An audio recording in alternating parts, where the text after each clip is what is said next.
Good morning students. आज मैं आपको चैप्टर बल तथा दाब पढ़ाने जा रहा हूँ। इसको इंग्लिश में फोर्स एंड प्रेशर बोलते हैं। तो देखिए स्टूडेंट्स, में कुछ चीजों को ध्यान दीजिए कि सबसे पहली चीज क्या होती है, बल। याद रखिए, बल वह धक्का या खिंचाव है जो किसी वस्तु की अवस्था में परिवर्तन, गति में परिवर्तन करता है या परिवर्तन करने का प्रयत्न करता है। ठीक है, सबसे इंपॉर्टेंट लाइन, परिवर्तन करता है या परिवर्तन करने का प्रयत्न करता है। देखिए क्या है डेफिनेशन, बल वह धक्का या खिंचाव है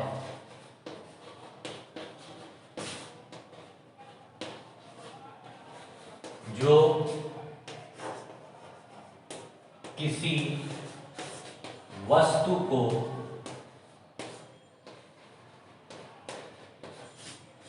अब साइंस की लैंग्वेज में लिखेंगे, विरामावस्था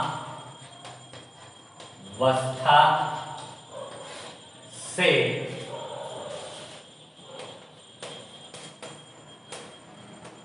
गत्यावस्था में या गत्यावस्था से विरामावस्था में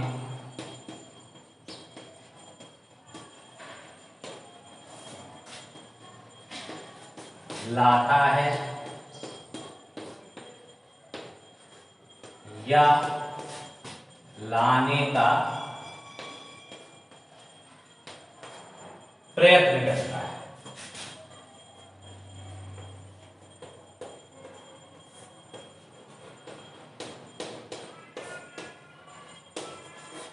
ठीक है, बल का मात्रक या बल को कैपिटल F से प्रदर्शित करते हैं।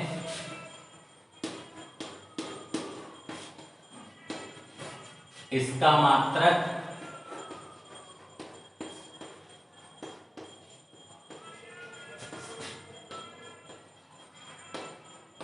न्यूटन होता है।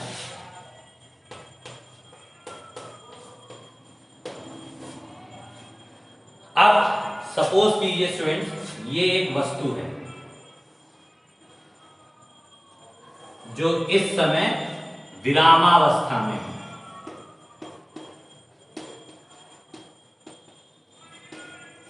ठीक है, अब इस वस्तु पे F बल लगाया जाता है। ठीक है, तो वस्तु क्या होती है, जैसे ही विरामावस्था में वस्तु होती है, इस पे F बल लगाया जाता है तो वस्तु अपनी प्रारंभिक स्थिति से इस स्थिति में आ जाती है। पहले यहां थी, बल लगाने से वस्तु प्रारंभिक स्थिति से अपनी इस स्थिति में आ गई। अब देखिए वो पहले से आगे बढ़ गई। ठीक है, और किस दिशा में बढ़ी, जिस दिशा में बल लगाया जा रहा है। तो वही परिभाषा क्या हो गई कि बल वह धक्का या खिंचाव है जो किसी वस्तु को गत्यावस्था से विरामावस्था तथा विरामावस्था से गत्यावस्था में लाता है या लाने का प्रयत्न करता है। अब देखिए प्रयत्न शब्द का मतलब क्या हो गया, ये जो लिखा है लाने का प्रयत्न करता है, इसका मतलब क्या हो गया। देखिए स्टूडेंट, आपके सामने ये एक बोर्ड दिखाई पड़ रहा है और ये एक हमने डस्टर ले रखा है। देखिए ये विरामावस्था में है। ठीक है, अब ये देखिए हम इस पे बल लगा रहे हैं तो देखिए अपने आप डस्टर आगे बढ़ता जा रहा है। तो हम ये कह सकते हैं कि बल क्या है, वह धक्का या खिंचाव है जो वस्तु को किस अवस्था में ले आता है, विरामावस्था से गतिमान अवस्था में। पर जो लाने का प्रयत्न करता है वो कैसे है, ये एक बोर्ड है। इस बोर्ड पे अगर हम धक्का लगा रहे हैं तो देखिए बोर्ड मूव नहीं हो रहा, तो क्या हम इस पे बल नहीं लगा रहे हैं, इस पे स्टूडेंट हम लोग बल अप्लाई कर रहे हैं, पर ये अपनी जगह से दूसरी जगह में विस्थापित नहीं हो रहा है। पर फिर भी हम इस पे बल लगा रहे हैं, इसीलिए इसको कहा जाता है कि प्रयत्न करता है। याद रखिएगा, वस्तु का विस्थापित होना कार्य पर निर्भर करता है। अगर हम सुबह से लेकर शाम तक इस दीवार को धक्का लगाएं, दीवार कहीं भी मूव ना हो, तो आपके मम्मी पापा आके कहेंगे आपने काम क्या किया? कुछ नहीं किया, जहां दीवार खड़ी थी वहीं है। तो हमारा बल लगाने पर अगर विस्थापन नहीं होता है तो कार्य शून्य होता है, पर बल शून्य नहीं होता, क्योंकि अगर हम लोग बल मापी यंत्र से हम अगर इस पे धक्का लगा रहे हैं और मापेंगे तो पता चल जाएगा कि हम दीवार पे कितना बल लगा रहे हैं। ठीक है, इसे किससे प्रदर्शित करते हैं? कैपिटल F से। इसका मात्रक क्या होता है? अब बल के प्रकार, बल जो होता है मुख्यतः दो प्रकार का होता है। ठीक, पहला है हमारा संतुलित बल,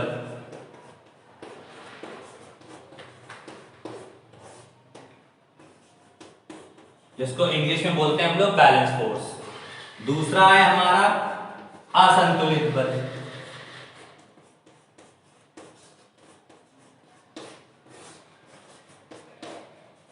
जिसको हम लोग बोलते हैं अनबैलेंस फोर्स। ठीक है, इन दो बलों के बारे में अब हमको जानना है कि संतुलित बल और असंतुलित बल क्या होता है। ठीक है, अब देखिए हम संतुलित बल की परिभाषा बता देते हैं। क्या होता है? जब किसी वस्तु पर दो या दो से अधिक बल कार्य करें परंतु विस्थापन शून्य हो, इस प्रकार के बल को हम क्या बोलते हैं? संतुलित बल। जैसे ये एक डस्टर है, ठीक है, इस पे दो बल विपरीत दिशा में इस प्रकार कार्य करें कि उनका विस्थापन कैसा हो? शून्य। एक लोग बल इस डायरेक्शन से लगाइए, एक लोग बल इस डायरेक्शन लगाइए, तो देखिए ये कहीं भी मूव नहीं कर रहा है। हम अपनी इस छोटी उंगली से ये बल लगा रहे हैं, ये बल लगा रहे हैं, कहीं भी मूव नहीं कर रहा है। इसका मतलब कि कौन सा बल हो गया? संतुलित बल। इसको हम लोग कौन सा बल बोलते हैं? Balance force. यानी जब किसी वस्तु पे दो या दो से अधिक बल कार्य करें, जैसे ये एक वस्तु, ठीक है, एक बल इसमें इधर से कार्य कर रहा है और एक बल इसमें इधर से कार्य कर रहा है। ठीक है, दोनों बल इसमें विपरीत दिशा में कार्य कर रहे हैं और वस्तु का विस्थापन कैसा है? शून्य। यानी वस्तु किधर भी मूव नहीं कर रही है। तो इस प्रकार के बल को हम लोग कौन सा बल बोलते हैं? संतुलित बल। अब असंतुलित बल क्या होता है? जब किसी वस्तु पर दो या दो से अधिक बल इस प्रकार कार्य करें कि वस्तु किसी भी एक दिशा में विस्थापित हो जाए, इस प्रकार के बल को हम लोग कौन सा बल बोलते हैं? असंतुलित बल। जैसे ये एक बल हमने F लगाया इस डायरेक्शन में, दूसरा बल हमने यहां से लगाया इस डायरेक्शन में। अब मान लीजिए कि इस किसी वजह से इस बल का परिणाम, यानी ये बल ज्यादा है, तो वस्तु किधर जाने लगेगी? इस तरफ को मूव करने लगेगी। क्यों? इसकी बल का जो परिमाण है वो ज्यादा है। और अगर दोनों तरफ बराबर परिमाण के बल होंगे तो वस्तु किधर भी डायरेक्शन में मूव नहीं करेगी, क्योंकि दोनों वस्तुओं पर परिणामी बल शून्य है। इसका एक एग्जांपल देते हैं। घर में आप लोगों के सबके दरवाजे होंगे, दरवाजे को आधा खोलिए, अपने भाई से बोलिए कि वो दरवाजे को बाहर से बल लगाए और आप दरवाजे को अंदर से बल लगाइए। अगर दोनों का बल बराबर होगा तो देखिएगा दरवाजा किसी भी डायरेक्शन में मूव नहीं करेगा। पर किसी वजह से आपके अंदर ज्यादा ताकत है, आपने बल दरवाजे को और तेजी से धक्का दिया, तो दरवाजा देखिएगा आपके भाई के पास बल कम है, तो दरवाजा आपके भाई की तरफ बंद होने लगेगा। तो जब दरवाजा बंद होने लगे तो इसको बोलते हैं असंतुलित बल, और जब दरवाजा किसी भी डायरेक्शन में मूव ना करे इसको बोलते हैं हम लोग संतुलित बल। और इसी बल के आधार पर एक खेल होता है हमारा रस्सा कस्सी का खेल। उस पे देखिएगा दो टीमें होती हैं, रस्सी को 4 प्लेयर इधर से खींचते हैं, 4 प्लेयर उस पार से खींचते हैं। अगर दोनों का बल बराबर होता है तो कोई कहीं मूव नहीं करता, पर अगर किसी भी टीम के पास ज्यादा ताकत है तो दूसरी टीम को पूरा पूरा अपने पाले में खींच लेती है। तो इस प्रकार एक टीम द्वारा किसी दूसरी टीम को पूरा पूरा अपने पाले में खींच लेना ही असंतुलित बल कहलाता है। और यदि दोनों के बल के परिमाण समान हो और कोई भी टीम किसी भी तरफ मूव ना करे तो इस प्रकार के बल को हम लोग संतुलित बल के नाम से जानते हैं। तो अभी आप लोग इतना नोट करिए, अब मैं इसकी परिभाषा आपको लिख के बताऊंगा। ठीक है स्टूडेंट्स, इतना नोट करिए आप लोग।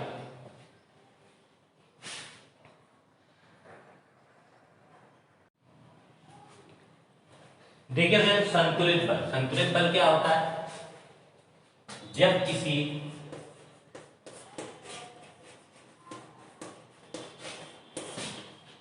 वस्तु पर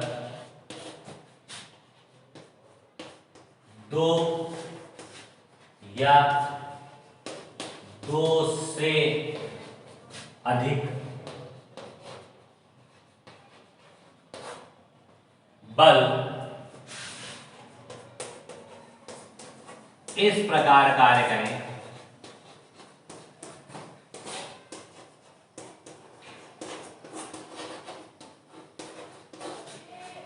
कि परिणामी बल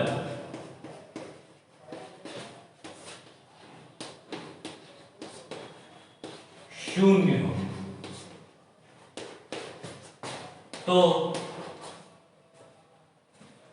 इस प्रकार किसी वस्तु पर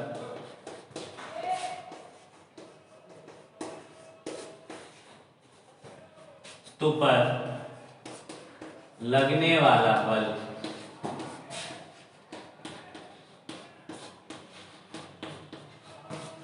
संतुलित बल होता है।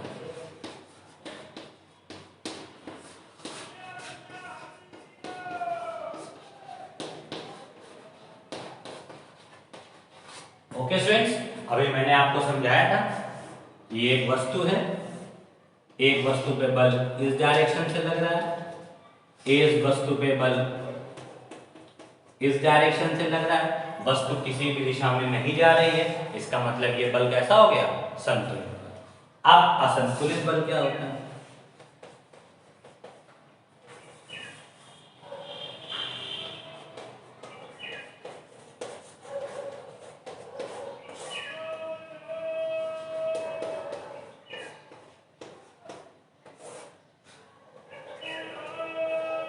सेम परिभाषा है, बस परिणामी बल शून्य की जगह शून्य ना हो लिखना। जैसे जब किसी वस्तु पर दो या दो से अधिक बल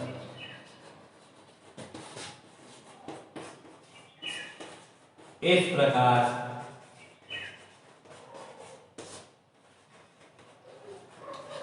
कार्य करें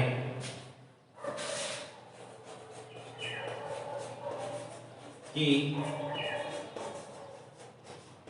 परिणामी बल शून्य ना हो,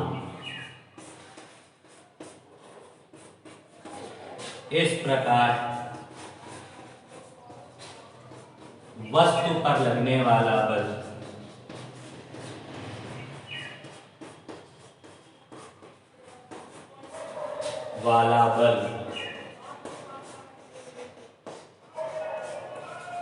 को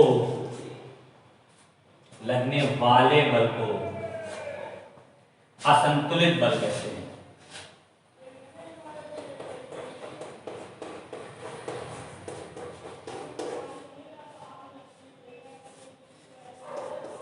बल कहते हैं।